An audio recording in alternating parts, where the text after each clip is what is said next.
మీకు ఇంట్లో ఎలాంటి వాస్తు దోషాలు ఉన్నా సరే మీ ఇంట్లో ఉత్తర దిక్కులో ఒక గిన్నెలో కర్పూరం బిళ్ళలు వేసించండి, వాస్తు దోష తీవ్రత మొత్తం కూడా తగ్గిపోతుంది. అలాగే చాలామంది వివాహం ఆలస్యమవుతుందని బాధపడుతూ ఉంటారు. వివాహం తొందరగా జరగటానికి కూడా కర్పూరం బిళ్ళలు అనేవి చాలా అద్భుతంగా పనిచేస్తాయి.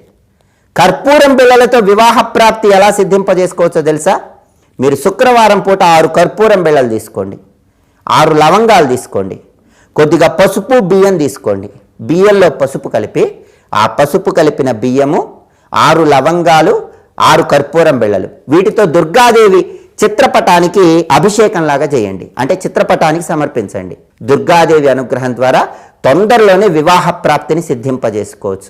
అంతేకాదండి, మీరు ఎప్పుడైనా ముఖ్యమైన ప్రయాణం చేస్తున్నారు, తీర్థయాత్రలకు వెళుతున్నారు, దూర ప్రాంతాలకు వెళుతున్నారు, అవి సక్సెస్ అవ్వాలంటే ఏం చేయాలో తెలుసా? కర్పూర